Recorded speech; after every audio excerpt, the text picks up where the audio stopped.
Thumbs.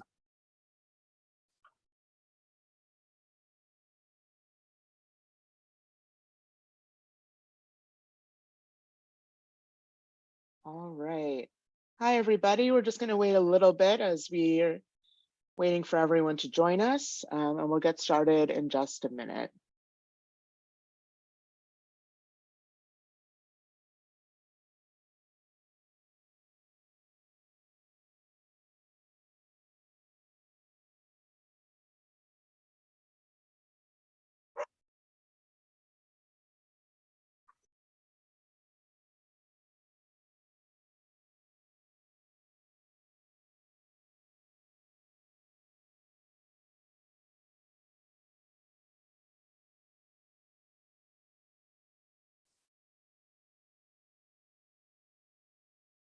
All right, let's get started.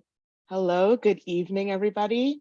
Welcome to tonight's live online author event with Greenlight Bookstore. I'm Shani from Greenlight, and we're thrilled to be hosting tonight's event with Julia Cameron presenting her new book, Write for Life. She'll be talking with Joel Fotinos, so you're in for an excellent time. Before we start, I just want to say a huge thanks to Julia, Joel, and their teams for making this happen, and to all of you for showing up. We're grateful for your support and for the chance to make space for conversation and connection. Now, just a couple of housekeeping things. In our Zoom webinar tonight, you can see and hear the speakers, but they can't see or hear you. They can see that you're here, though, and there are a couple of different ways you can interact with the authors and with each other throughout tonight's event, which we highly encourage. The first one is the chat, which you can find by clicking on the icon that looks like one speech balloon. You're welcome to post your comments and thoughts there. That's a great way to show your appreciation for the author and interact with fellow attendees. If you have a specific question you'd like to have answered by the author, please post that question in the Q&A module. You can find it by clicking on the icon that looks like two speech balloons. We'll only be pulling questions from the Q&A module tonight, so make sure to put them there. Importantly, tonight's featured work, Write for Life, is available for sale from Greenlight Bookstore. As thanks for attending tonight's virtual event, we're offering 10% off the featured book. Enter coupon code Greenlight Events 10 into the coupon discount section at checkout online for 10% off, and I'll be putting that into the chat as well throughout the night. Our interviewer tonight is Joel Fotinos. Joel has been a publishing professional for many years, as well as a minister and author. After 21 years as a vice president and a publisher at Penguin Random House, Joel joined Macmillan to start a new mind, body, spirit imprint called St. Martin's Essentials. He and Julia have worked together for 26 years so far and hope for many more years to come. He will be speaking with our featured author, Julia Cameron. Julia is credited with starting a movement in 1992 that has brought creativity into the mainstream conversation in the arts, in business, and in everyday life. She's the best-selling author of more than 40 books, a poet, songwriter, filmmaker, and playwright. The Artist's Way has been translated into 40 languages and sold over 5 million copies to date. Julia's new book, Write for Life, is an essential read for writers who have completed the Artist's Way and are looking to continue their creative journey, or new writers who are just putting pen to paper. With the learned experience of a lifetime of writing, Cameron gives readers practical tools to start, pursue, and finish their writing project. This is my love letter to writing and to writers, Julia says, sharing the tools I've used and that anyone can use to write for life. And we're going to jump right into a conversation between Joel and Julia. So take it away, y'all, and we'll see you later. Make sure to put your questions in the Q&A. All right. Bravo. Hello, everyone. I'm delighted that you've come out and you're seeing me in my mysterious shades. And I wanted to say a word about the shades. I had eye surgery and they said, wear dark glasses. And I said, you don't understand. I'm going to be teaching and I'll be very off-putting if I wear dark glasses. And they said, you don't understand. For the surgery to work, you need to rest your eyes. So here I am in dark glasses. And I wrote a little something about it. I thought I would read it to you and start us off on a light heart. Joel, if you'll bear with me. Okay. Go for it. This little poem goes out to my glasses, who work as a shield until this time passes. Here's to dark glasses to hide my eyelashes. I'm quite glam In fact, I am. My writing's mysterious, it makes folks delirious. Simple tricks make a writer tick. So I share what I know and lead others so. Life without makeup is a dare I will take up. I'll just wear my shades and masquerade as a competent teacher who isn't a preacher. I've stories to tell to avoid writer's hell. I love to write, blind or with sight. This little poem goes out to Greenlight. I only hope I'll be able to do it right. Give me words as light as birds. Give me ideas that others can seize. Please give us faith and let us contemplate the fact that as writers, we're really great. So I am a great believer in putting pen to page and writing terrible ditties to cheer myself up, and I hope to cheer you up. So I'm delighted to be working with Joel Fotinos, who has been for me a muse and a fuse lighter and a great love. So that makes it sound a little mysterious. Yes, it gives me a good reputation. For 20 some, how many years? 27? 27 years now we worked together. Yeah, so it's been a long time. Let me just say at the beginning, Julia, if I can, happy Pub Day for the new book. Thank you. It never gets old. We've published many books together, but this is, I think this is one of my all-time favorites of yours, and I think it's the right book at the right time. And I also want to mention that if you go to oprahdaily.com today, the front page of oprahdaily.com is you and your book. So congratulations on that. That's pretty cool. That's really neat. And in fact, your publicist, John, is with us tonight as well. He's in the chat room, the audience. So lots of kudos to John. Well, Go ahead. I was just going to say we should start off with the beginning of the book, which is 3 basic tools that may be familiar to many people in the audience. They are morning pages, artist dates, and walks. And I'd like to briefly say what they are before we plunge into the new book. Good idea. So what they are 3 pages of morning writing, longhand, first thing first, when you tumble out of bed, getting cold coffee from the refrigerator and setting pen to page, and you tell the universe, this is what I like, this is what I don't like, this is what I want more of, this is what I want less of. And it's like you're sending the universe a telegram, and the universe is then free to respond to you in a supportive way. So morning pages are pages that I've been doing for 3 decades. And there are days when they're uphill and we find ourselves writing like sand, and we write them anyway. So morning pages are done daily. Once a week, you go out and you do something festive and enjoyable. And I found that when I'm assigning the tools, if I say, I have a tool, it's a nightmare. You're going to have to get up early. And everybody goes, work. Morning pages are work. We're going to work on our creativity. I get it. And then I say, now I have a second tool. Once a week, I want you to go have fun. And people are like, fun? What does fun have to do with creativity? And I say, well, we have an expression, the play of ideas. And what we don't realize is that it's a prescription, play and you will have ideas. So I just want to warn you that I have a little dog that you may have just seen creeping in, and she bites my feet. So if I start yelling, no, no, don't think it's you, it's the puppy. So the third tool is simple.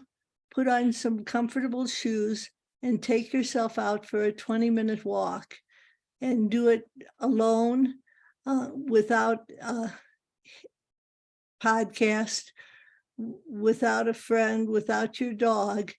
It's simply you connecting to your environment. And I have a lot of times had people say to me, Julia, I felt something. And I go, yes. And I don't think it matters whether you call it the muse, the higher power, the universe, Obi-Wan Kenobi. It's a benevolent guiding force. And when you come back in and sit down to write, if you've had these three tools in place, you have plenty of space for writing. So those three tools start the book. And I just want to make certain that everybody has those tools. And I recently had a critic say, Julia's tools are simple and repetitive. And I think it was supposed to be an insult, but I thought, oh, goody, tools should be simple and repetitive. So simple and repetitive, the book opens with those tools. Joel? That's great. We have some, just want to remind people to put their questions in the Q&A part. Look for Q&A at the bottom, at least on my, it's at the bottom of the screen. That's where you can put your Q&A. So Julia, so those are the three main, the three tools that people will be familiar with, but you also have a couple other tools that are new to this book and specific to this book. Do you want to maybe go over those particular tools? Yes, I'd love to. So what we do is we go through those three tools, and then we look at something called daily quota. And the daily quota is a certain amount of writing on your new project. And I think it's important to say that the daily quota should be small. We ask you to do what we call lowering the bar. And when you lower the bar, instead of looking at your project and saying, oh, I'm going to write everything, you say, I'm going to write just a little. And when you write just a little every day, the pages mount up and they're rich and savory. And when you try to write too fast, which is what we frequently do when we want to sort of binge on our writing, what happens is that our writing gets thin. And that's where artist dates come into play. When you do something fun, you're replenishing your inner well. And as you replenish your inner well, you are able to go forward. So daily quota, and you're going to be doing something called grabbing time. Grabbing time is saying to yourself, I don't have much time to write, but I have enough time to write. And what I have found is that 20 minutes is a magical amount. And if you say to yourself, I'm just going to write for 20 minutes, that's all I can spare today. What happens is that when you get to 20 minutes, you suddenly find yourself thinking, oh, I could go further. But we don't want you to. We want you to stop and let the pages start to slowly accumulate. You write the concept easy does it in the book for the pages. Is that what you mean? I mean, exactly easy does it, Joel. You're right on target. I think that it's important to be playful. And when you have a slogan like easy does it, it reminds you that easy accomplishes it. And that's what we're after. We're after building a new project. So we do it a little bit at a time. That reminds me of what you say in The Artist's Way, the prayer of God, you take care of the quality and I'll take care of the quantity, showing up every day just for that daily quota amount. Yes. But So, you also talk about the writing station. oh, this is something that I think is fun. A writing station is a place in your house or in your neighborhood where you're comfortable writing. And I have multiple writing stations in my house because I have learned that my writer can be easily bored. So I move station to station. Right now I'm in writing station number 1, which is a big square room where I write big square thoughts. But if I pad down the hall following the little puppy, I will find myself at writing station number 2, which is a plate glass window looking out at the mountains. And I can sit there for far longer and enjoy whimsy. So it doesn't need to be in your house. It can be a cafe where they make you welcome. It can be a park bench. It can be any place where your writer is comfortable.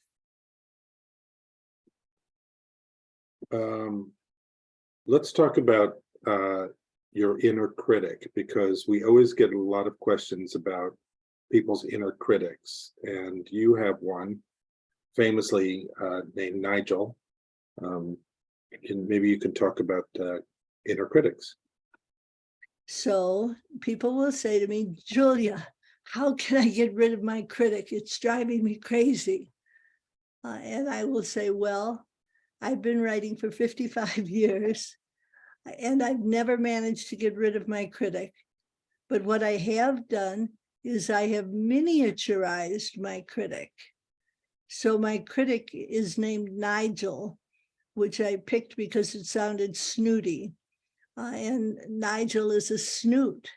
And there's no living up to Nigel's standards.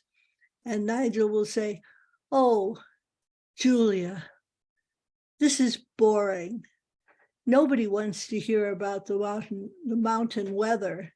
And I'll say, Nigel, I trust the reader. So I think if you have a blank sheet of paper there, I'd like you to write your critic's name.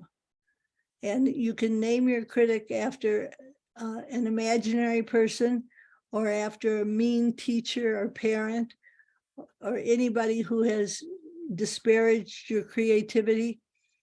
And it's important that you give it a name. So when it shows up, you say, oh, Nigel. So my second question to you is, what is the worst thing your critic habitually says to you? What is the worst thing your critic habitually says to you? And my third question is, what would you like to say to your critic? What would you like to say to your critic? You're standing up to a bully, remember? So I find myself wanting to say, oh, Nigel, fuck you. Bug off. So it's very cathartic to imagine what you would say to your critic if you were face to face.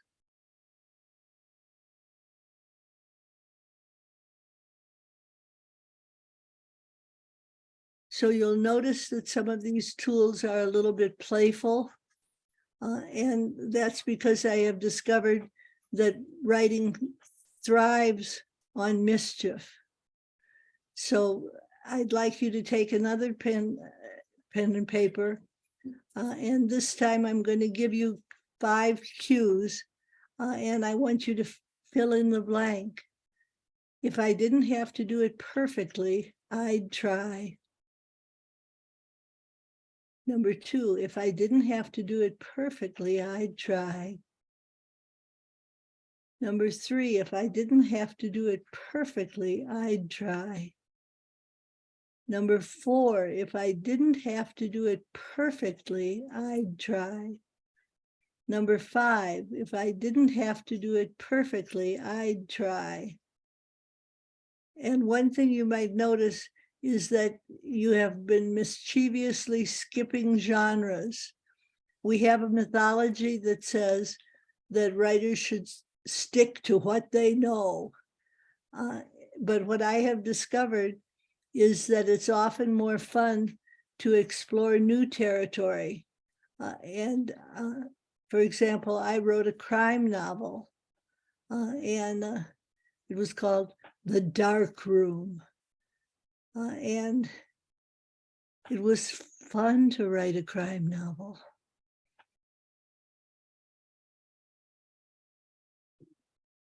Joel, do you have anything you want to chip in?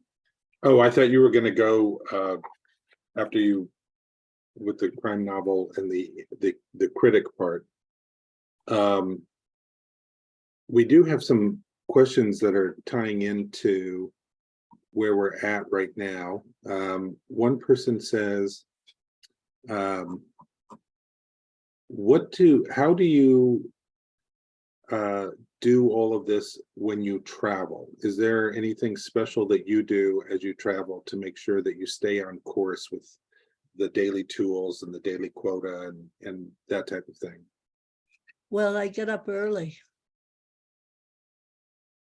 and I take to the page and I write as much as I can before it's time for me to leave. And I take my notebook with me. And one of the things that happens with morning pages is that they train you that you can drop down the well and write anywhere. So I'm sitting at an airport with a buzzy crowd around me, and I drop down the well and I finish my morning pages. So I think that it's a matter of vigilance and a matter of treating yourself seriously to a little delight. And I think that clearing the palate by writing something funny is a wonderful thing. When I wrote The Dark Room, I got 19 good reviews and I was ecstatic. And then I got a 20th review, which unfortunately was in the New York Times. And the man who was criticizing my book was angry that my detective hero liked Carl Jung. So he spent his whole review attacking Carl Jung and ignoring my book. And what happened to me is that I felt ashamed. And I should go outside wearing sackcloth and ashes, shamed by the New York Times. And then I realized, well, wait a minute, you have a weapon. And I pulled out my weapon and I wrote, and the man who had reviewed my book was named Bill Kent.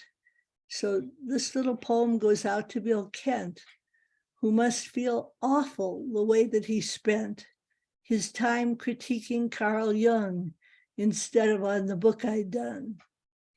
So the poems don't have to be good. They're sort of more fun if they're bad. But the minute you get your humor back, you begin to have power.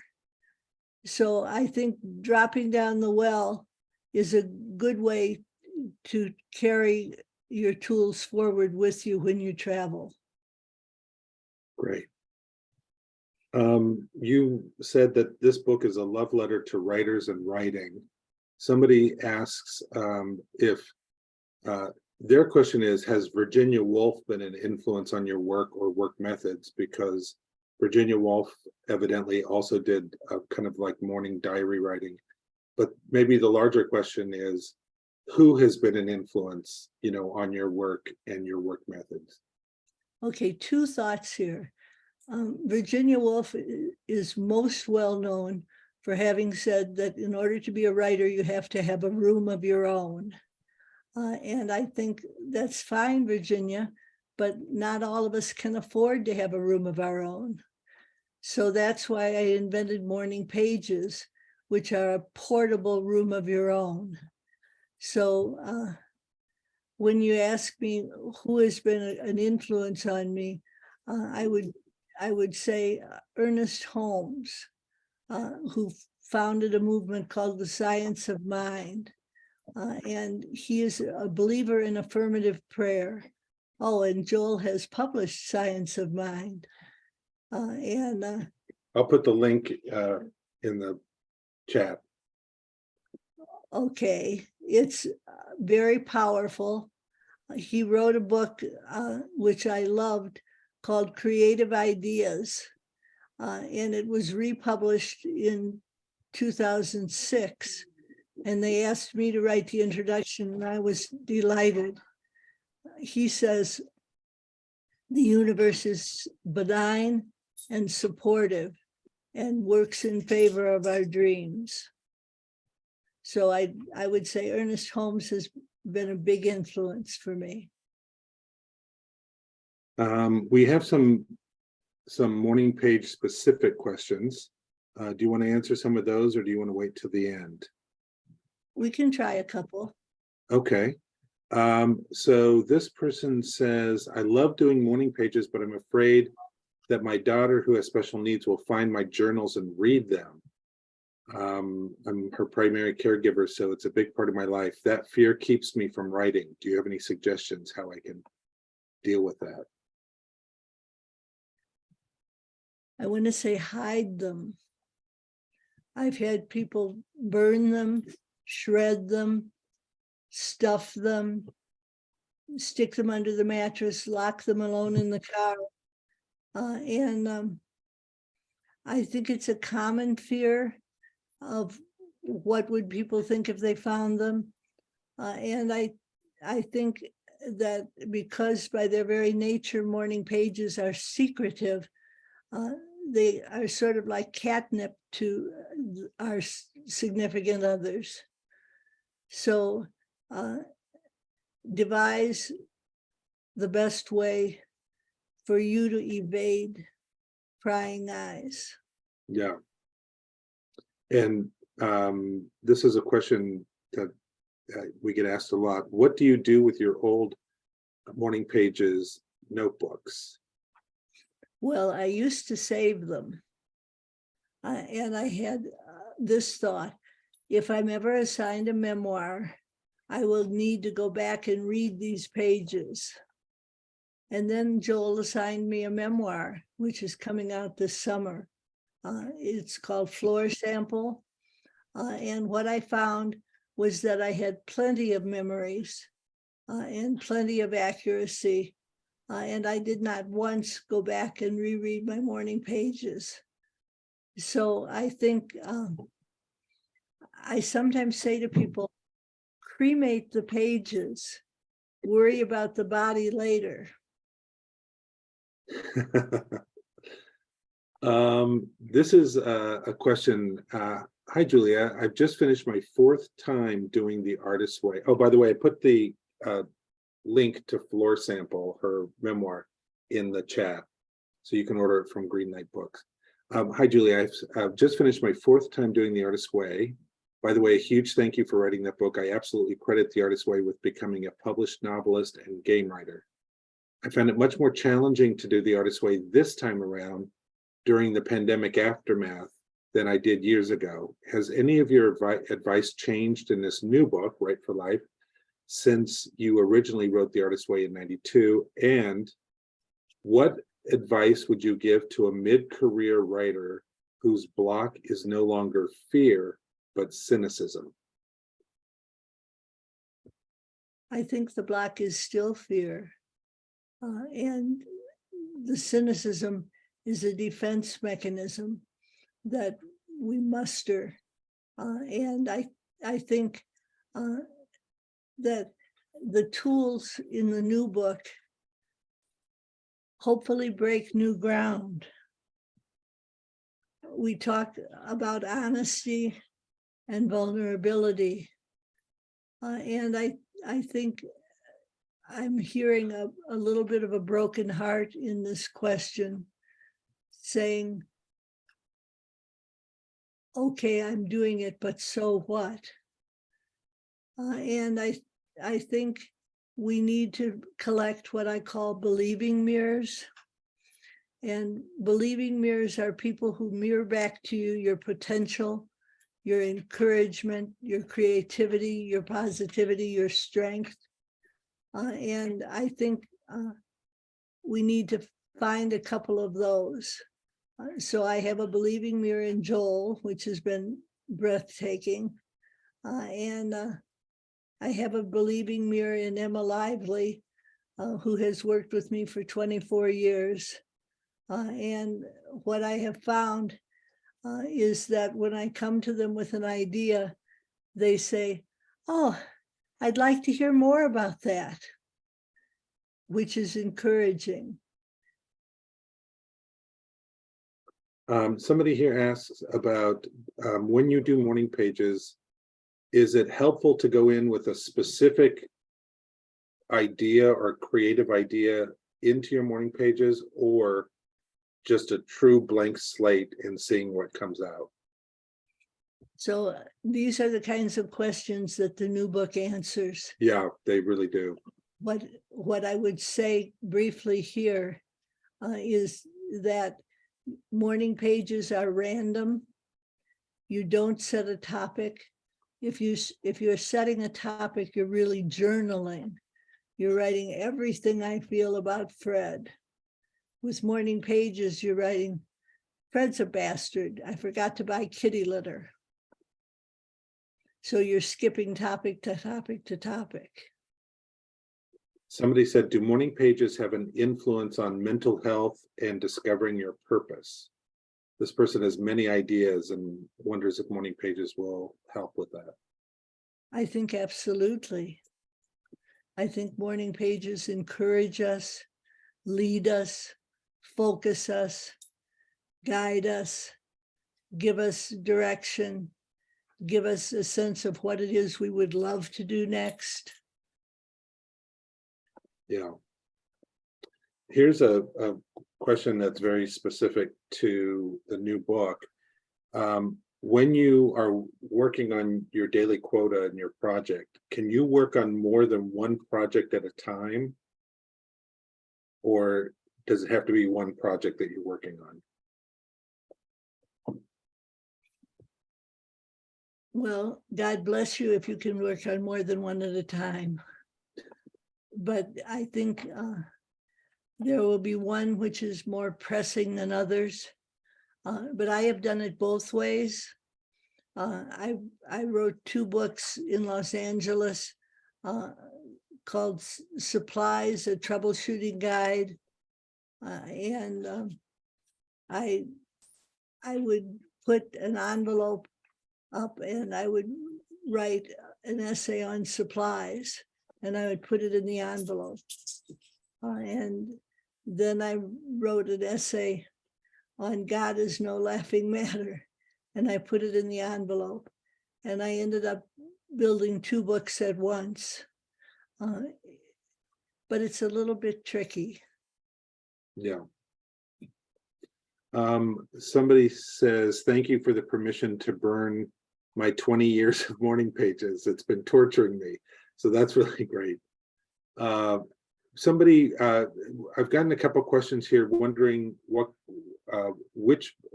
books you like, you know, what books or authors inspire you just as a reader, since this is a love letter to writers and writing. What writers and writing has, you know, do you love besides Ernest Holmes? I mean, like, maybe, are there novels or novelists out there that you really love? There's a novelist that I really admire who wrote a book called The End of the Story. His name is John Bowers, and he's a wonderful novelist, and I read the book repeatedly. I couldn't bear it when it was over, and I had to go back and start again. And there's a poet that I admire named Juliana McCarthy. And Juliana is 93 years old and has just published her first book called Night Surgery. And it definitely is a wake-up call. Oh, that's interesting. I'm looking for it on here. Night Surgery. See if I can put the link. Back to Right for Life. You use a phrase in Right for Life called laying track. Can you explain what that is? Laying track, yes. It's left over from our days as railroaders, when people would be supposed to lay a certain number of miles of track a day. And so they would, come hell or high water, lay track, going around this boulder, going down by that stream, going anywhere they had to go in order to lay track. And what I think is important when you are writing on your projects is that you allow yourself to lay track. And this is something why I have put the morning pages at the beginning of the book. The morning pages teach you how to lay track. They teach you to trust your first thoughts and not second guess them. So laying track, people will say, well, Julia, do you use an outline? And I have found, no, I don't. I have maybe a destination in mind and I write toward it.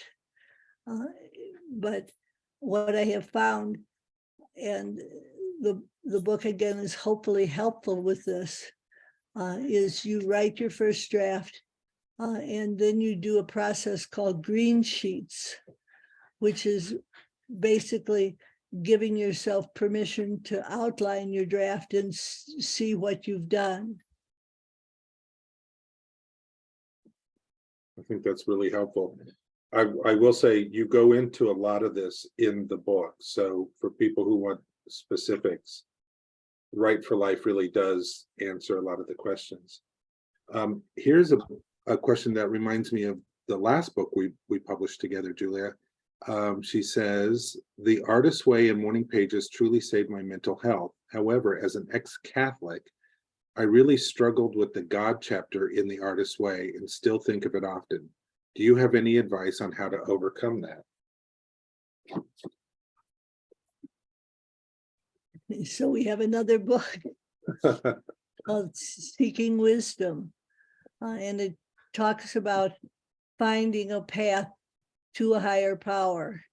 And I think that one of the things it does is give you permission to invent your higher power, rather than taking a God as told to you by the experts. You say, well, what do I believe in? And for myself, what I found was that I believed in a line from Dylan Thomas: the force that through the green fuse drives the flower, the force that through the green fuse drives the flower. And it was that creative energy that made a petunia, a pansy, a peony, a willow tree, an oak tree, an ash tree, a blue spruce, something specific out of the creative spark. So I have had that as my higher power ever since. And it has worked out very well. So you can borrow it, or you can ask yourself, well, what kind of a God would I like to have? And I think it's important to make a list of traits that you would desire in a creativity God: encouraging, humorous, candid. Yeah, Seeking Wisdom is super helpful in this area. And So for that person, that's a really great book. This is an excellent question, which ties into Write for Life perfectly. Can Write for Life be for people who don't want to write a novel? That's a great question. Yes, absolutely. I use the tools to write prose, to write plays, to write songs. Any form of writing will benefit from using these tools. So it doesn't have to be that you're working on a novel. I made a list, Julia, of different forms of writing that would benefit. Some of this you sent, and then I think I added a few extra. If you're writing novels, nonfiction books, children's books, memoir, poetry collections, songs or songwriting, plays, screenplays, stand-up, a dissertation, articles, or any kind of journalism or media. That sounds like it covers the waterfront. That's a lot of, yes. Okay.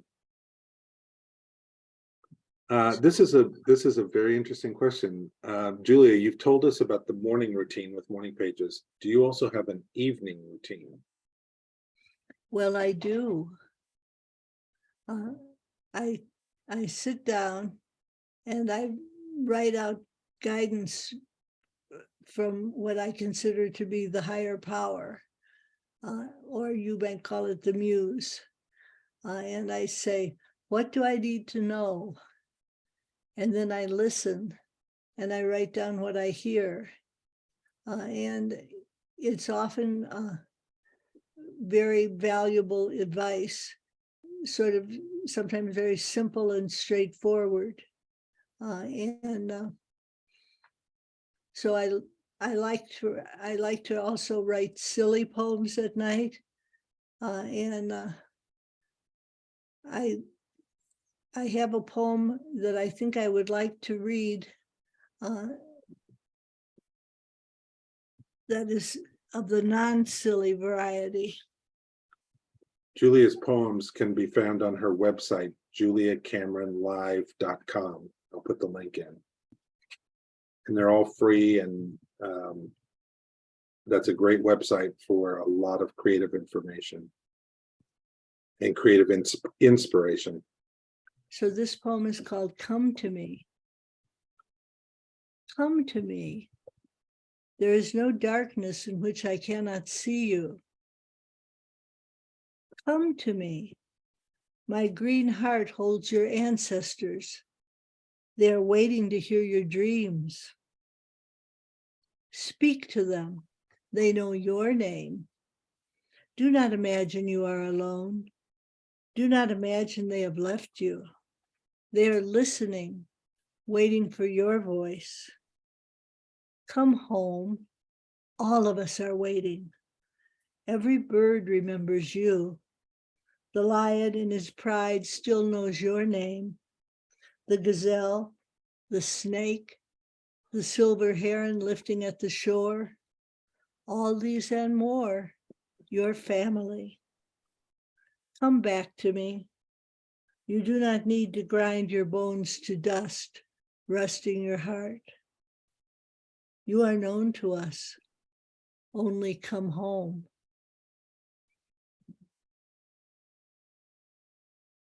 Beautiful. And I'd like to read one more, which I think we can dedicate to this class. It's called Why We Write. There are many things which resist naming, and that is why we write. We write because language is slippery and truth is. We write because the light we have to see by is always shifting. Never forget that writers are prophets. We speak in tongues. We testify.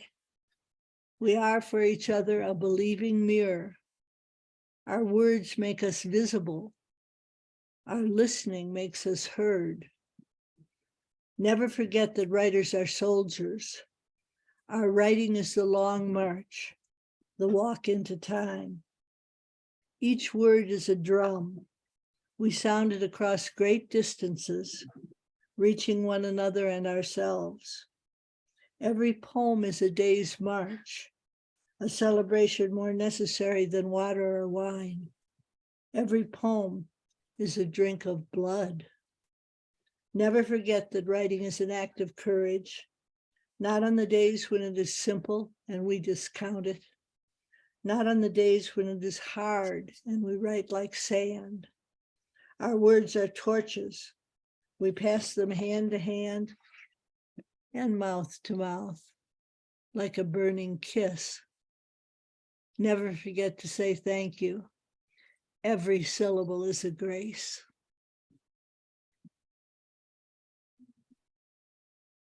Beautiful. Julia, we've got some assorted questions and comments. Maybe we can go through quickly.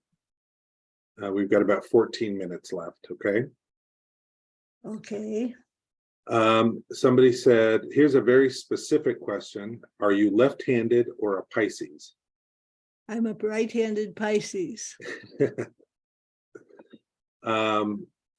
This one says, if you could tell your younger self to do less of or more of something to be more in touch with your authentic voice as a writer, what would it be? I would tell them to do morning pages, and I would tell them to write naughtiness. Here's a nice comment that somebody pre-ordered the Write for Life and just received it in time for their birthday. So happy birthday. That's to Sheila. Happy birthday, Sheila. And somebody made the comment, we've been talking about getting rid of the morning pages. Somebody made the comment, Julia, I'm living off grid in Frontier, Alaska. I use my morning pages as a fire starter. So there's a creative way to repurpose them.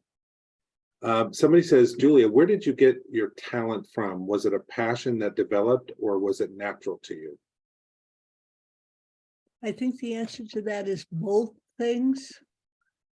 I've been writing full-time since I was 18, so that's 55 years. As I wrote more, I learned more. What happened for me was I spent my 20s wildly drunk, writing for Rolling Stone magazine and trying to keep up with the drinking of the boys and failing. And when I got sober, I was sort of struck sober on January 25th, 1978. And I found myself saying, I don't know if it's a choice between sobriety and creativity, if I'm going to choose sobriety.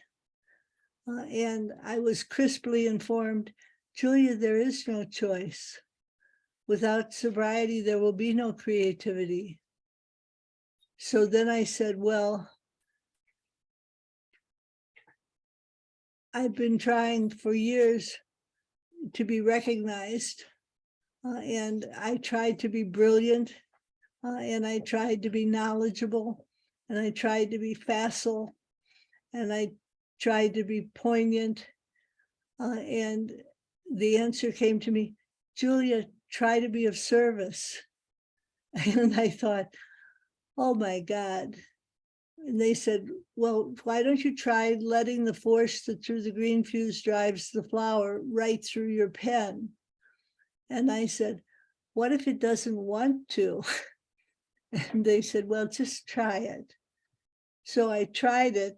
And what I found was that when I started writing from a spirit of service and vulnerability and honesty, my career took off. My prose straightened out.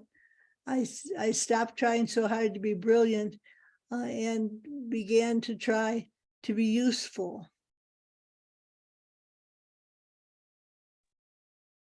This is your first book for writing in a long, long time, since the book, The Right to Write.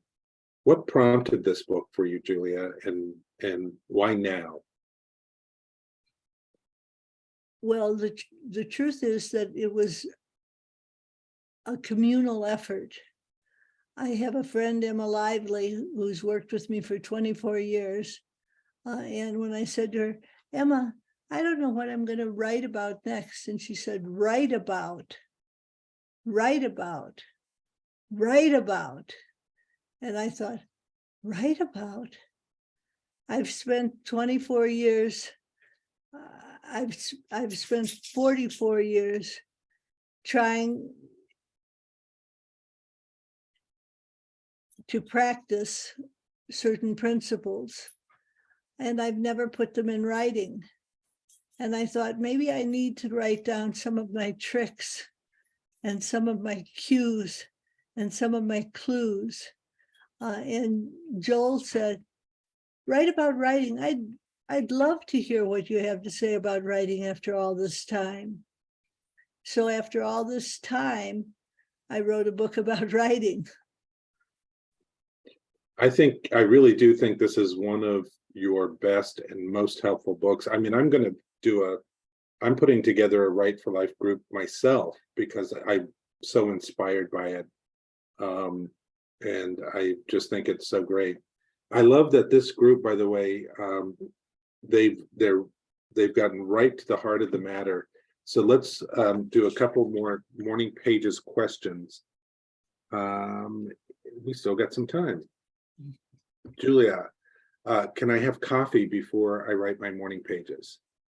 Well, this is where I don't want to sound like a fanatic, and I would never stand between somebody and their cup of coffee, but I would say, don't spend 45 minutes brewing the perfect cup. You might want to try what I do. I make coffee the night before. I put it in a carafe. I put it in the refrigerator. When I wake up in the morning, I pad out to the kitchen, open the refrigerator, take out the carafe, and I have a delicious iced coffee. Beautiful. The morning pages you say have to be done by hand. What about the daily quota? Can they be on the computer? I think it's smart to do them all by hand. I think what we have when we write by hand is a direct connection from our heart to our hand. And I find that when I write by hand, I'm led idea to idea to idea. And I think when you write by computer, there's the deadly delete button. Yeah, well, which leads to that question for your daily quota. Do you have to polish what you write in your daily quota as you go along, or is this meant to be a rough draft? It's meant to be a very rough draft. And then there are directions in the book on how to polish.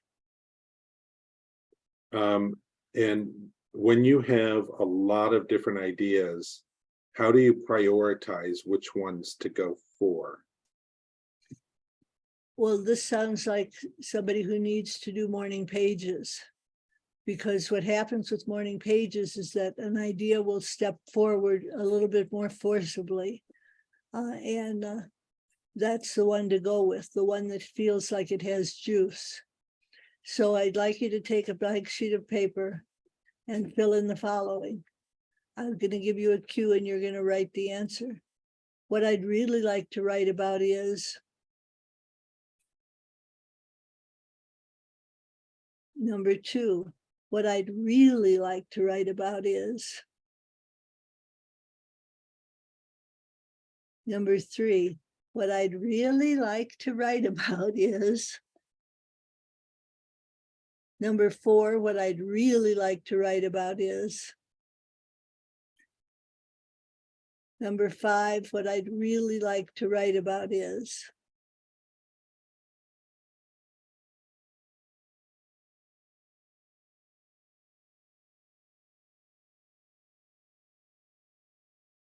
this is a poem called Remembering. I was not there when your mother bore you. Surely you came into this world hungering and wet. We all do that. Surely you came like the rest of us from that dark sea of souls, that sighing that brings us forth and calls us back. We all share that. If this is true, and it is even for you, why are you a broken glass smashed against the floor? Why not the sea's grass on the ocean floor?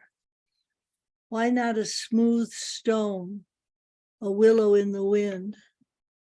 Why do you break, not bend? And even broken, why not mend? You do know how. Walk with me to the edge of the city. Take off your shoes and feel the earth. It is softer than a woman. It is safer than your father. It is water. It is air. It is where you are returning with this yearning you can't name. Cast off your shame. It's an old coat. Remember who you are. You are a star, a mountain, that fountain in the sun. Your heart is the velvet cave where birds sing. Are you remembering?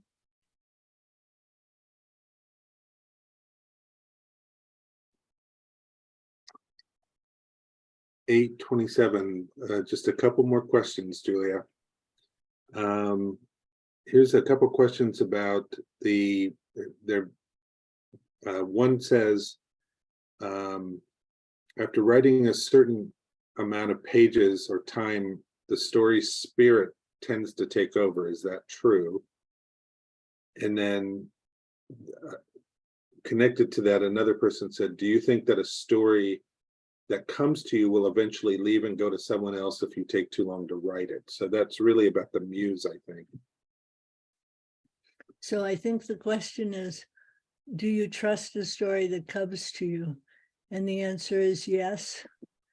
And this is where first thoughts come in, where you have learned from morning pages to trust your first thoughts, so that when you're writing, I recently wrote a play, and I wrote at night, what should I do? How should I begin it? I don't have an idea. And they said, bird song. And I thought, bird song, that's too soft. I can't use bird song. My hero is a tough, invincible man. And then I realized that when I started off, he said, listen, aren't they lovely? And my tough, invincible man had a soft spot for melody.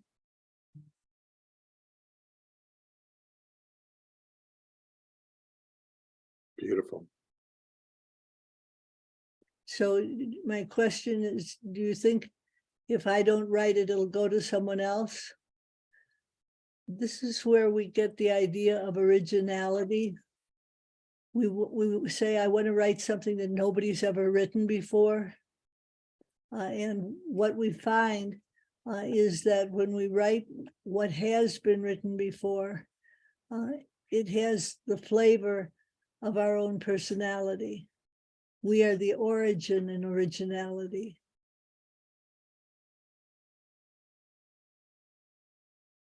That's probably a perfect way for us to wrap up. It's time.